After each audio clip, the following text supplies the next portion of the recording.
सरपंच संतोष देशमुख हत्या प्रकरणामध्ये आता कराडच्या चेल्यांनी संतोष देशमुखांची हत्या आपणच केल्याची कबुली पोलिसांसमोर दिली। पोलिसांनी त्याला आवादा कंपनीच्या मॅनेजरकडून खंडणी मागतानाचा व्हिडिओ दाखवल्यानंतर घुले पोपटासारखा बोलायला लागला।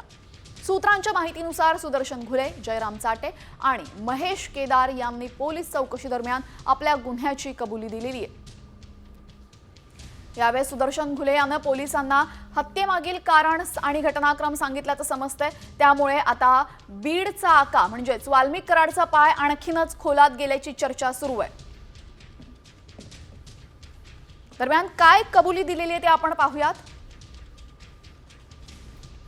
खंडणीमध्ये अडसर होत असल्यानं संतोष देशमुखांची हत्या केल्याचं कॉमस्कोर नुसार आता isakal.com आहे देशातील नंबर 1 ची मराठी न्यूज वेबसाईट। प्रत्येक अपडेटसाठी isakal.com ला नक्की भेट द्या।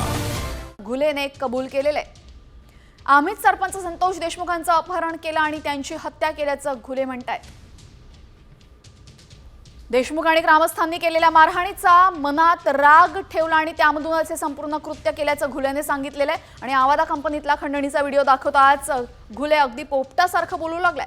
यासोबतच देशमुखांच्या हत्येचा व्हिडिओ मीच शूट केला असं महेश केदार यांनी म्हटलेलं आहे।